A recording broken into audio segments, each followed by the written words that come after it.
Friends, very good morning once again. Today we'll talk about a topic around the blockchain and one of the primary use case where not only one nation but every nation will look at how digital identity can be really retransformed. So I think we recently faced, or we are some of the countries are facing this challenge of pandemic coronavirus, right? So and during this scenario, what we have found importance of digital identity, right? Say example, if you are really get to know okay, how many citizens are affected by corona today, so we are leaving out those citizens who do not have an identity. I'm not talking about digital identity but identity. That is why it very makes sense for every country to know, and globally we need to know as an a world how many of them really impacted. So I think the challenge for every country is a different. So we'll talk about how we have seen rise of identity, digital identity, what are the different challenges in digital identity, and how blockchain can be really act as a radical change agent to move on. So something about me. So I work in a DCB bank as a innovation in the architecture head. I primarily take care of digital. So as introduced by organizers, I am one of the mentor of the Kerala Blockchain Academy also. So let's begin. So I think what we have seen in the last 20 years, right? So every 20 years in the world, we always see something comes and changes our world. Say example, in 1995, internet came in our changes our world, and we can't imagine our life without internet.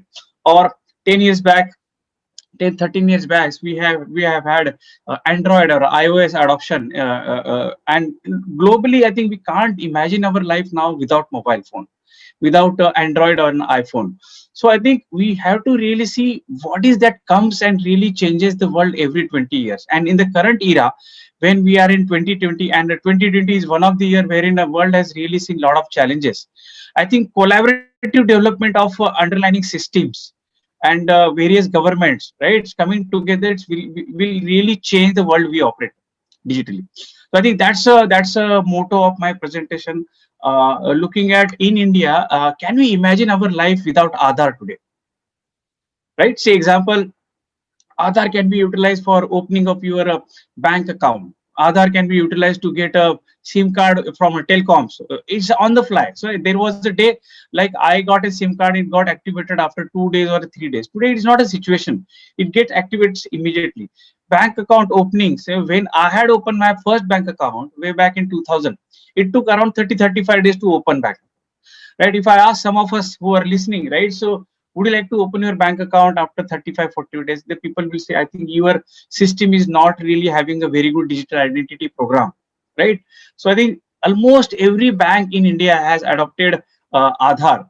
And why I'm talking about bank, because bank really plays major role in life of a citizens. Bank for financial inclusion or providing a better financial services to the citizens, banks does provide very good role. And if you do not have identity, you will not be able to open a bank account. So as a part of a boosting economy, or as a part of a digital transformation at a country level, 2009 we started this journey under guidance of Nandan Nilekani, who was earlier part of Infosys. And within a 5 years, this system was available for use. Since 2014 till 17, we have seen adoption of these systems everywhere, right?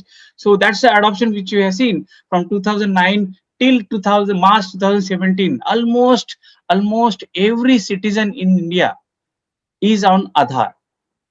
And there are studies do say that Aadhaar is one of those massively built system, much more secure, very good architected system, and moreover, it's a largest data set for any country. And other countries do look at how Aadhaar is being implemented. They also want to replicate the same kind of stuff in their countries. But while we see the adoption of Aadhaar it was a massive, at the same time, Aadhaar has gone with multiple ups and downs also, right? Say example, Aadhaar, I will say it is a centralized database and a very good technical stack, but does it mean that it is a centralized or a single point of a failure? It could be yes or no, right? So we might have a DR set for Aadhaar, but all the data, just imagine, is available in Aadhaar, and it is got compromised. It got So what we have seen in the last 3 to 4 years, Aadhaar was always in the news, not because of Aadhaar system, but because of the in transit. When the customer is entering Aadhaar number somewhere on some web application or some of the banking application, from there, while the transaction reaches to the centralized Aadhaar system and giving back a response back, the data is lost. There were a lot of concerns around privacy. There are a lot of news, right? So many Aadhaar being stolen, right? So I think Aadhaar is a massive digital identity program, but at the same time, look at there were other points. A lot of frauds are happen on Aadhaar. A lot of the system might be very secure, but the overall ecosystem is not secure. It's not giving right experience to the end users, right? So just imagine the Aadhaar system, which is on the left side, wherein the customer comes onto the some channel, say ATM or a website or on some mobile channel, and the transaction starts, and through some request goes from that channel to the Aadhaar server through multiple hops. So every bank has its own Aadhaar eKYC server, and as well as this provide this response to the one of the service agent. Okay, it could be ASA or AUA. Like, so these are the entities which are being authorized by the UIDAI. Okay, so I think in this complete hop, your Aadhaar. Aadhaar is always available in between systems, and customer doesn't know whether, when and where my Aadhaar is getting utilized. Now just imagine I create another architecture against this Aadhaar system, wherein the biometric device, wherein customer is putting Aadhaar or his finger or iris, as well as the data wherever it is going from the channel to the intermediate servers and UIDAI. If I keep all of them under one chain, under one blockchain, right? A blockchain Aadhaar service, something like that. And whenever the request reaches to the UIDAI node, I give a consent notification to the customer and says your Aadhaar being utilized. That customer will be very happy. That customer will feel that my Aadhaar is safe, and this is how it is being created. We'll talk about why it is really required, because today customer doesn't know where my Aadhaar being utilized. So that could be the case everywhere in every kind of a digital identity systems. So primarily today we'll talk about various trends in the industry, that why identity is required. First of all, different digital identity variants we'll talk about, and what are the challenges around those variants, and how blockchain comes as a change agent or as a survivor for all of these digital identities. And we'll talk about some of the local and global use cases where identity is very important. So current trend, recently we have seen, right? So Elon Musk, or there are other Bill Gates and several other giants has from their Twitter account, it was being Twitter being said that, I am living great life, I'm doubling BTC payments and so on. And these guys, Elon Musk, Bill Gates, they were not aware whether how their Twitter account being hacked or used. This was one of those recent Twitter attacks, right? And we could have really avoided if we would have really utilized a consent mechanism for Elon Musk or Obama or Bill Gates, right? So at least there should have configuration key. I really want to use consent, right? So that was not available. Moreover, primarily I can utilize a blockchain network out being there, right? So another example where the current trend is like sustainable development goals. By 2030, we as a world, we want to meet these guidelines. No poverty. It means that not a single citizen in India should be poor. Zero hunger. Every citizen in India, every citizen in Africa or any other country should get food. How? How will I come to know how many citizens are there? Good health and well-being. We are now understanding importance of, because of Corona, the good health. But as a country, do I know how many citizens are there, and how is the health index of every citizen this moment right now? So today in India, we have the Aadhaar Setu application, which will tell you about only Corona. But as a country, do I have a registry, health registry, since child has born and till the death? Am I tracking his health? Do I know how the good health of every citizen I'm tracking?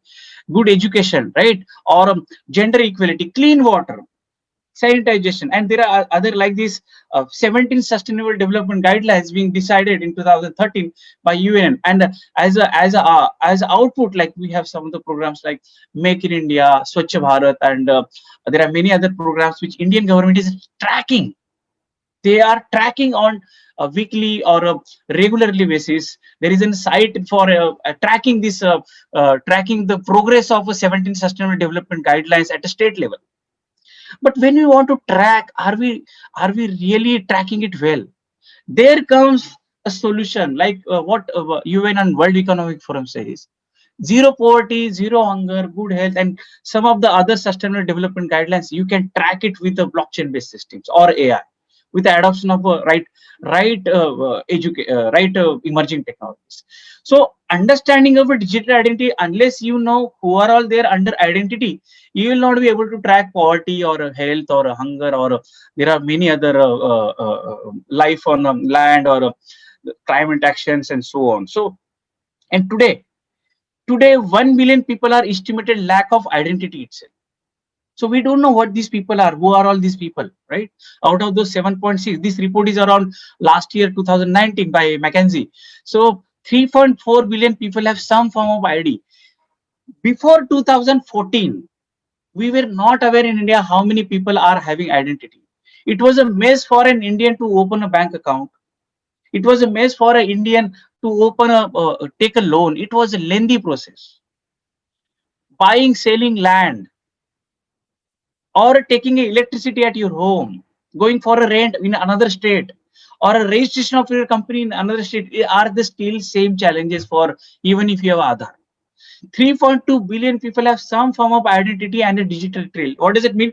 It means that only we just know half of the population on digital identity, right? We aid to cater. So at any point, does the government has a single dashboard how many citizens are there and what's really happening around their food need, the poverty index or education index or health index? The answer is no. Although we have a paper-based identity, it is not helping. We have Aadhaar, still it is not helping. So how do we really move further? That's a challenge in front of us, right? So we spoke about these challenges. So today we use Facebooks or Twitter or Instagram or Snapchat and so on. But on those social media, we don't have a button. We don't have a button switch off. We just have a button log in and put your some data, and people keep on posting their photographs, videos, and there once they are there, their trail is there.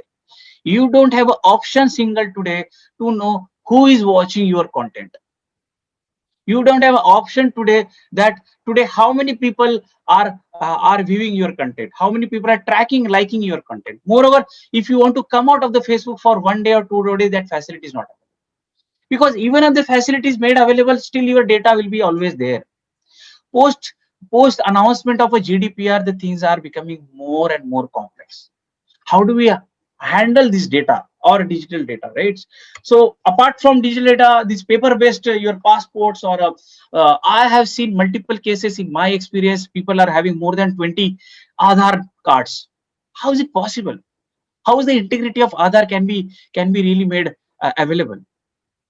It may not be inside inside UIDS system, but outside of UIDS system, people do carry these plastic cards. They can create these cards, right? But how do we authorize these? How we are capturing attributes of this, or how we are authenticating? There are three principles for every digital identity.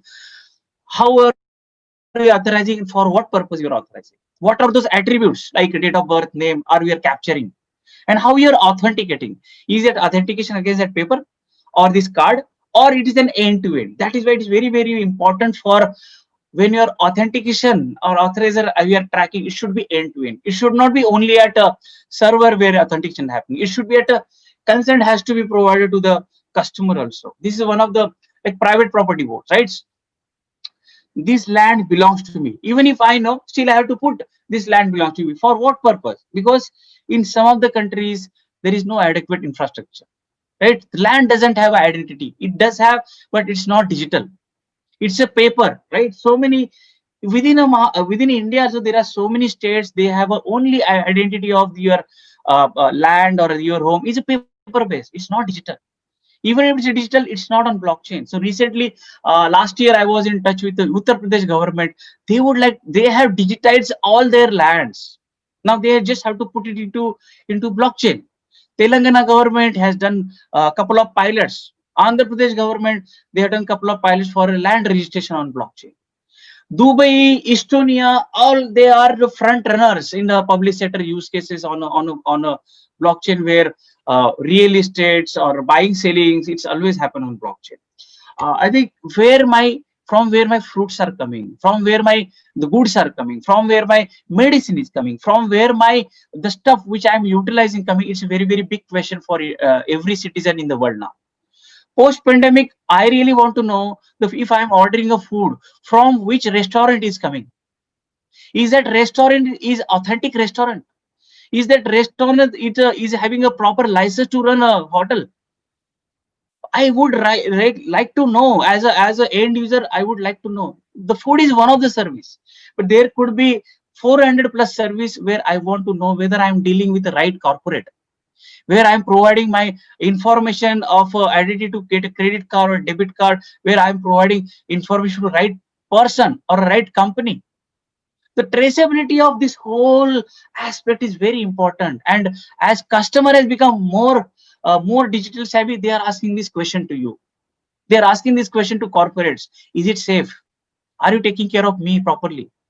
And at the same time, corporates are also saying, who has really ordered this something from Paytm? Is it really a proper guy? Who is there on this OLX? Is he really selling materials? Does he have a proper digital identity? So I think traceability among both user aid and service provider is very important, right? So one of the use case like insurance chain, right? So once the car is being dashed, how soon you are getting this insurance claim in your account? 10 days, 15 days. I have seen in my case 20-21 days. But tomorrow, if I build a blockchain-based insurance, blockchain-based insurance, I think it's gonna be very easy, right? Because your Aadhaar ID, your car, your bank account, everything will be on same chain. Your IoT device in a car will identify how much is the claim, how much is the damage, push that information on the same chain to your manufacturer company, which is connected to your insurance. It calculates insurance, gives back to your bank account, and your as identity is connected to your bank account, your claim is there within a no time. Is it possible? Yeah, it is certainly do possible, provided your digital identity is mapped to your bank account. That's why very important. Although even if you today it is allocated, your Aadhaar it is mapped to bank account, still it takes a lot of time. Why? Because the insurance or they are all not on same page. Okay, so coming back, e-voting is available, right, in India, but still, are you confident that your data is secure? Look at Estonia. E-voting on top of blockchain is available, right?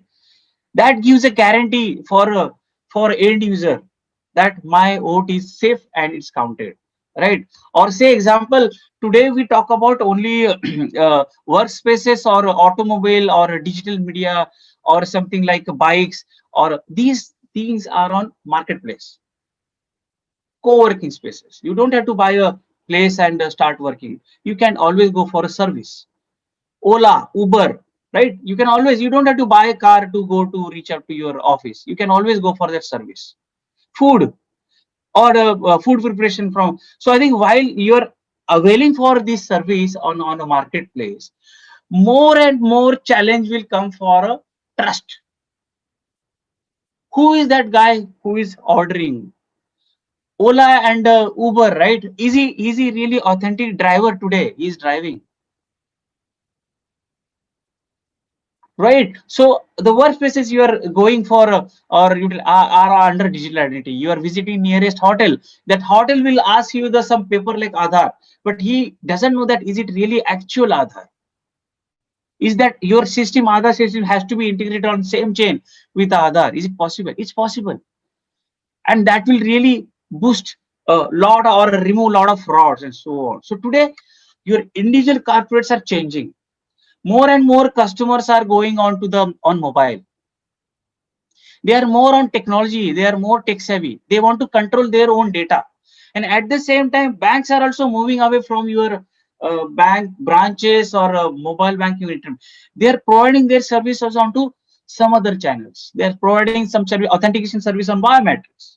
They are providing their banking services on Flipkart or on Paytm or a Phone Pay or Google Pay or some kind of other mobile app. So how data is secure for that customer, right? So I think it's very, very important that physical and digital identities are gonna be connected. There is a need of evolution towards technology that are simpler, easier way to the user.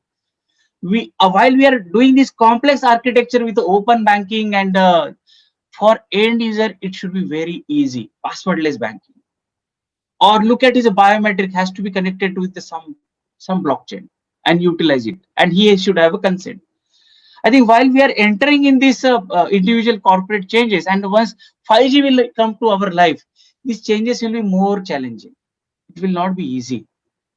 Customer will be more expecting those services from you. So as I was talking about IoT era, 5G, right? So your car sharing, ride hailing, smart logistics, marketplaces, monetizing service. I think vehicle to cloud, everything will be on chain. Identity key will be your voice or a thumb or a biometric. So are these things are secure in the IoT era? So these are all current trends and challenges, and more or less I know where all we can use blockchain, right? So today we might be era of internet and mobile, but tomorrow when we'll land in this era of IoTs, we need to talk about digital identity for your car. We need to talk about digital identity for your refrigerator, your all of those gadgets. Does this belong to you? Does this belong to a primary digital identity, right? So it's very, very important for us to understand while we are at era of internet and mobile, when we enter in the connected platforms, does this smart house where I'm sitting or the smart office is connected to you? Everything will have a identity to understand, right? So I think these are the, and moreover more as I already told, right, it's the corporates and customers are changing. Today customer could understand basic digital advantage, but for tomorrow customer is going to enter in a bank branch and you should know who has really entered based upon his identity, based upon his consent. And as soon as you enter, customer will get a message that you have entered in the bank branch, and would you like to connect to a branch manager? If you say yes, if you provide a consent on that app, then only branch manager will come out and will greet you. And that too, he will greet you with a name. Mr. Bob, you have entered. How can I really help you? Is it possible in the current architecture? No. We need a smart contract. We need blockchain based things where your mobile phone and the overall banking system are on the same chain. When I'm doing shopping at a shopping mall, right, and come out of the shopping mall, shopping payment should happen seamlessly based upon my behavioral, based upon my facial, based upon my thumb or a pen, the or a palm. It all depends upon how I'm utilizing this. While I'm going more and more digital, talking to multiple other things apart from bank, telecom, IoT devices. So it's an your close ecosystem today in 2020 is going to become. It is always already on that journey of become open ecosystem. So it's very, very important to understand for this customer, for this corporate, who are all them are on the same chain. You need a proper identity. So at the end, in this digital world, are we safe? How do I know that entity what is to be claimed to be, right? How do I know that it means that service provider is going to know about me? How I make sure myself that they will not misuse my Aadhaar or my information? These questions are there for customer, but at the same time corporate said they also have a lot of questions, right? How do we know this guy who is going to open a current account or bank account is actual guy? How do we transact with them on a regularly basis? How do we deliver right customer experience service to this end? So these questions are there with us as of now. So are we safe in this blockchain world? Answer could be yes. Blockchain identity management could replace password and fix many of the hacking problems. This is what I can say right now. How we will talk about it. So example, some of the use cases are already there based upon blockchain. Say example, IBM blockchain, the traceability which I was talking about, right? How your phone is reaching out. We have implemented that. Good. We have implemented like I should know what is that raw material, what is that product being kept at a shopping mall or retail outlet. I know after scanning that barcode, I will come to know from which a palm oil plantation or from which refineries, the complete traceability of that food I will come to know. No problem with this. Moreover, insurance claim, which I was talking about, if the car crashes, insurance will come back to your account, provide all of them are on same chain. It's also possible with the help of blockchain. So these use cases are there. So let's talk about furthermore what is this digital identity. We spoken about the current trends, what is really happening. So let's talk about what is this digital identity all about. So apart from India, like Aadhaar, so there are multiple countries have their own digital identity. In a Sweden, they have a very good program, 75% adoption, which is for a bank ID. EID at Estonia, almost 90-95% adoption is being done for all the public sector use cases. More than 300 plus use cases are running on blockchain kind of infrastructure. But at the same time, there are some countries where national identity is there, but still the adoption is very less. Look at UK, 10% adoption.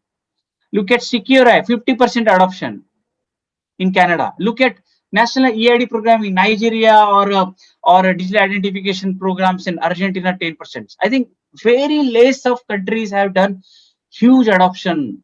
Proudly said, India is there, or Sweden, Estonia, Dubai will be there. So I think it's a global challenge, right? So for in front of us. So approximately, as I rightly said, 1 billion people doesn't have any trail.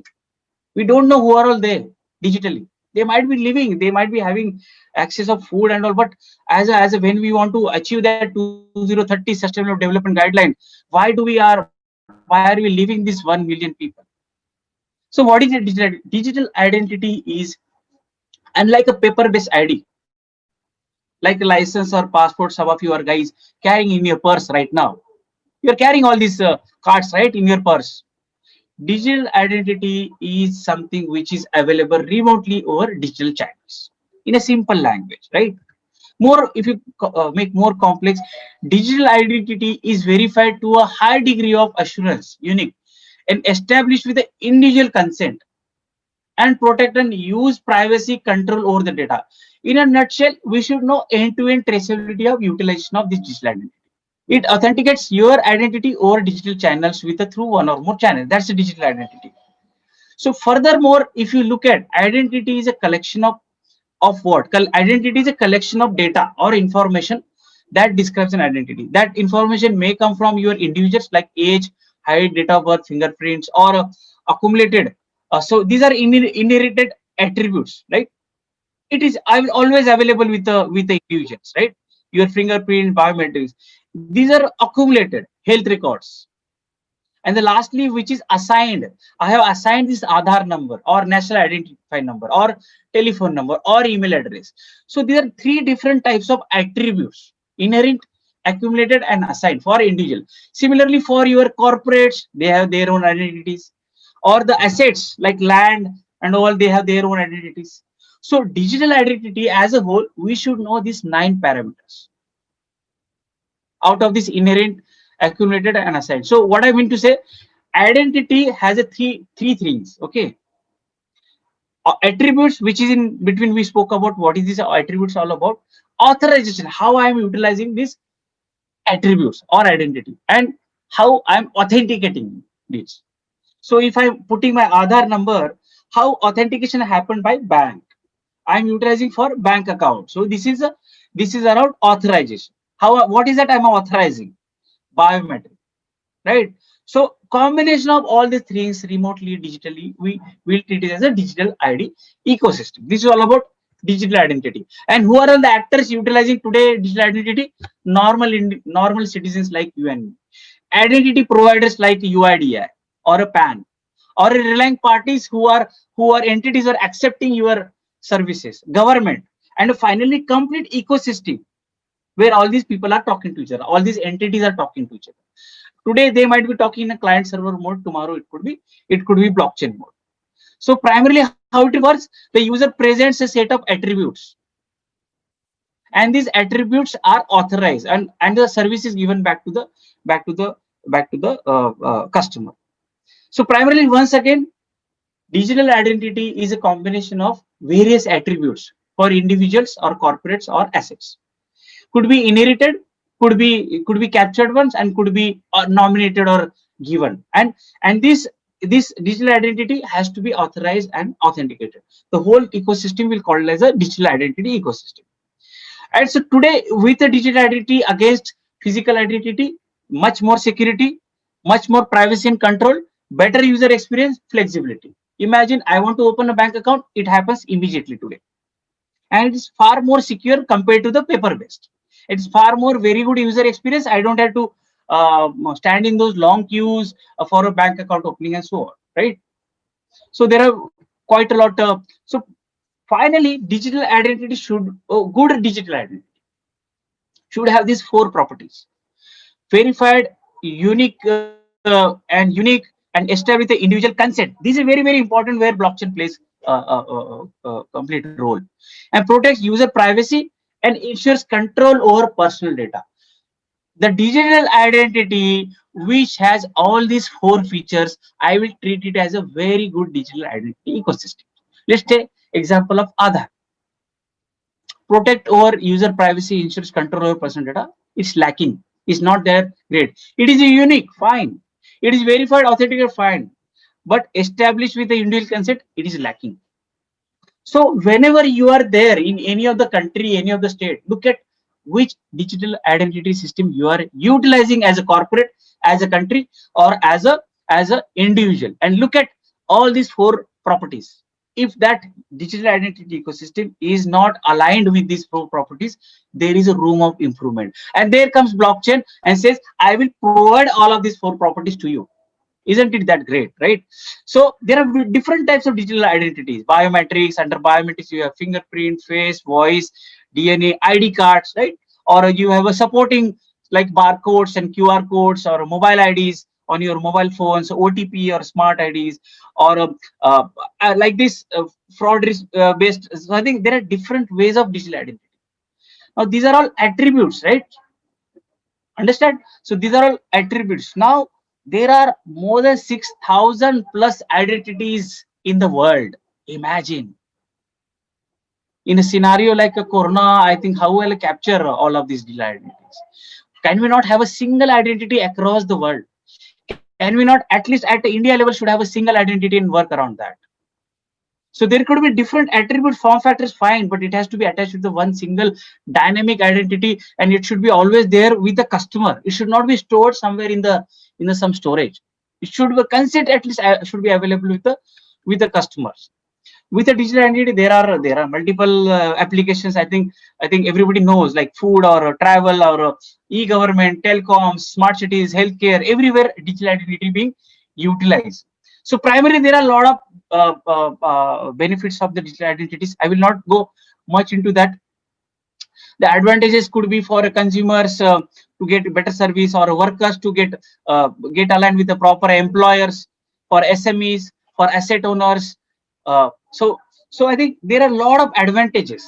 If you dig out more advantages, you will find further more advantages for these worker employees. How do we really hire a right guy in the company?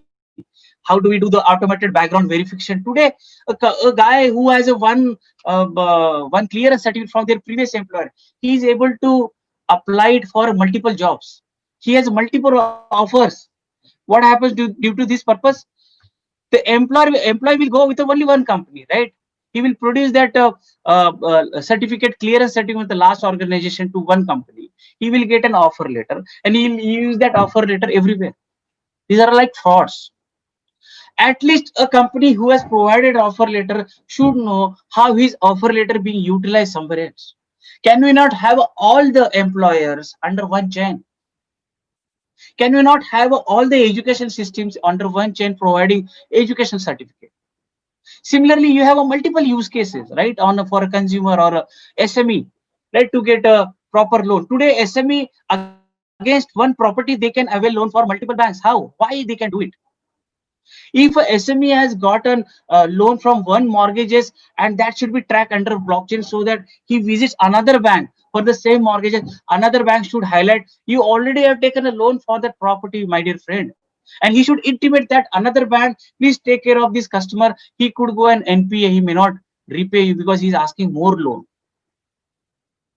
So that is very important to role of a digital identity. Tax paying, right? Or there are multiple use asset owners for a land ownership or a sales and purchases. So these are all the examples where you can utilize blockchain. So primarily digital identity has a lot of benefits we spoke about. Now let's talk about the challenges in digital identity. Uh, the challenges could be, so whenever look at any digital identity, every digital identity will have these 6 attributes, goals, starting from is it standardized, how you're collecting those attributes, how you're collecting those data of individual, how authentication is happening, how attribute exchange is happening, or how authorization is happening. I told, right? Again and again, please remember, attribute, authorization, authentications are primary stakeholders or primary pillars of digital identity. So, and finally, your service delivery. For every of these pillar, from that digital identity, there is expectation for a goal. Say example, authentication, providing mechanism for linking user to the attributes. Or service delivery, providing efficient, effective, seamless service to the users. But in current digital identity, go everywhere in the world. Apart from these goals, against every goal, there is a problem.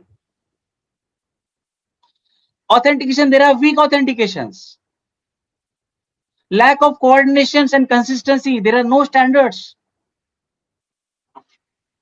There are complex authorization rules and relationship. You have a PAN, you have Aadhaar, you will have a digital DigiLocker, right? There are, so as a company, I need to integrate with everybody, everything, and how long I will keep on doing it, for how many years?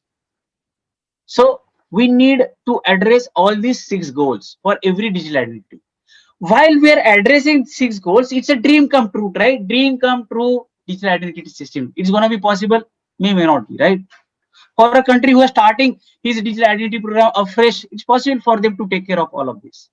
But while that system is going to come in our life, we can always utilize blockchain in our life. Okay, so these companies are trying for providing that services. Say example, Facebook or are doing better authentication with a single OTP or so on, right?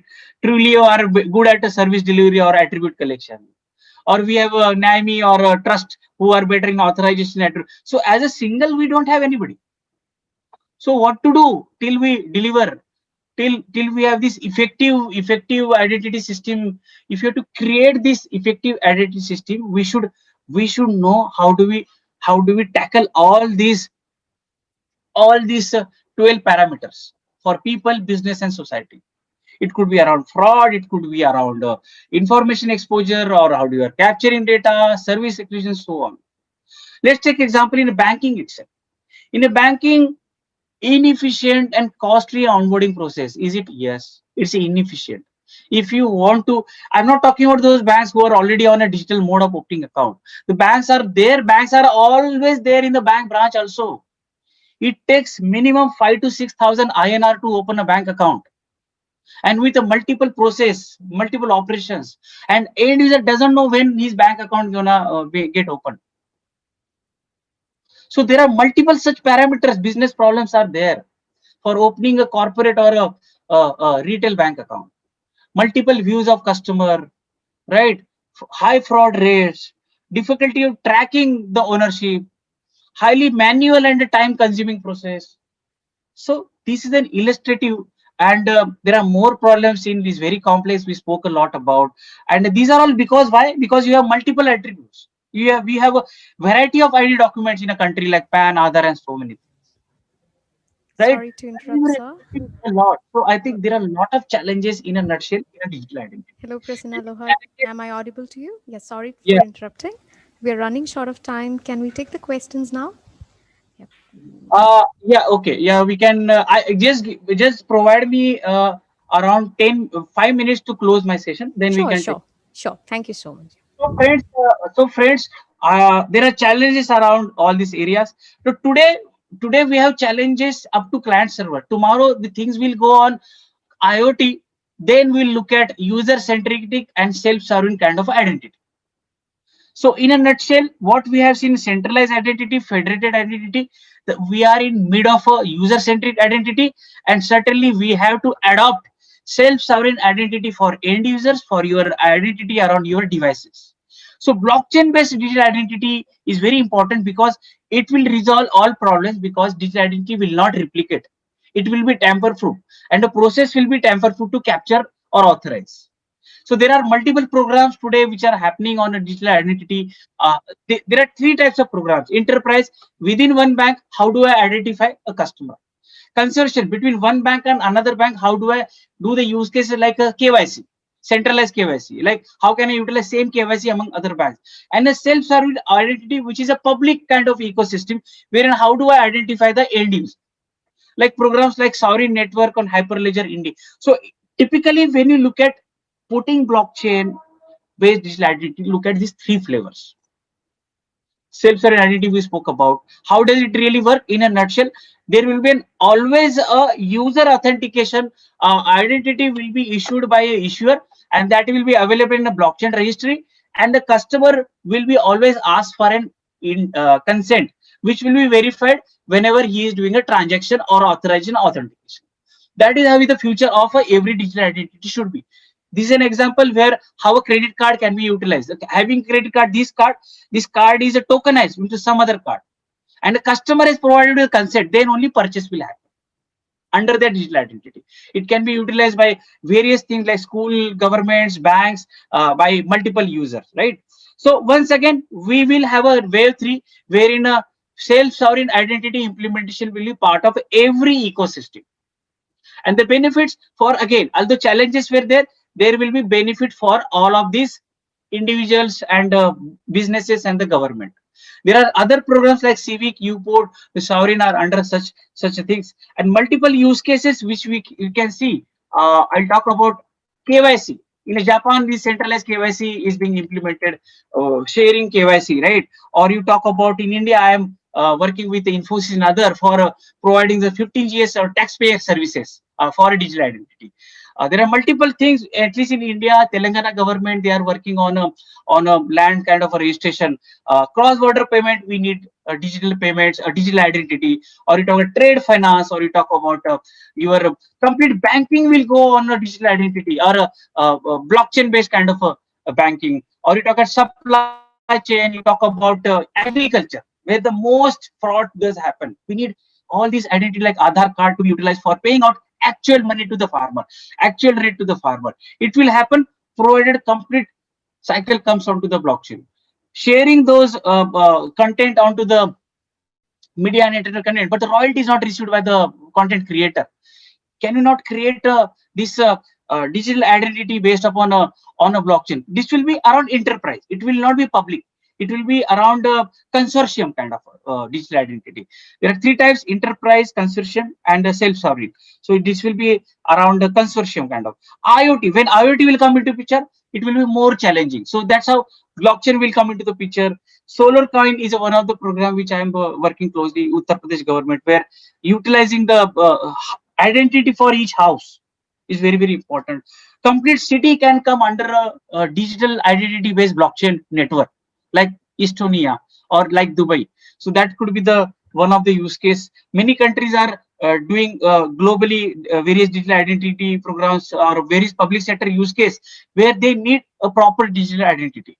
uh, Open banking, tomorrow current banking will go on to open banking. It's very important to understand which fintech, which startup is calling your API. Are they utilizing the data properly? Are they taking care of data privacy compliance and so on? So can you not create that blockchain network on for open bank? That's also very good use case. Startup being funded by the investors, but investor doesn't know how the money is being provided. So since onboarding of the startup, providing a digital identity to the startup, and the money is given, then complete traceability of a money transfer and how that money is being utilized by the startup can be tracked under a DLT based money transfer. Security is another example where we can utilize tomorrow's IoT based use case we can utilize. So finally, what I want to say that digital identity space is a rife of disruption, and the blockchain technology can do it. The next gen identity technology will rely on a blockchain based application for transactions. Will a potential is a massive, right? Blockchain can be reutilized properly, but my dear friends, will it happen? Are we going to really implement blockchain everywhere? Answer could be yes or no, but answer will be always yes down the line 5 years. One of the program which World Bank is doing, that ID4D, which is a non-profit organization where they are looking at how we can incorporate all the citizens under one identity. Right, it will be helpful for a digital development, social protection, health, financial inclusion, governance. I think more and more collaboration needed among countries, more and more collaboration needed among those corporates who are doing these, who are targeting the 17 sustainable development goals. And the answer is finally, you cannot survive without your identity or so-called digital identity, and digital identity has to be there on a blockchain or a DLT kind of a network. This is a message. This is message for me. So the wait is over. The time for now us to act and implement the digital identity on blockchains. So thank you so much again, Kerala Blockchain Academy, for having this block hash every year, and always great to be here every year and imparting whatever knowledge I have in a favor of ecosystem development. Thank you so much.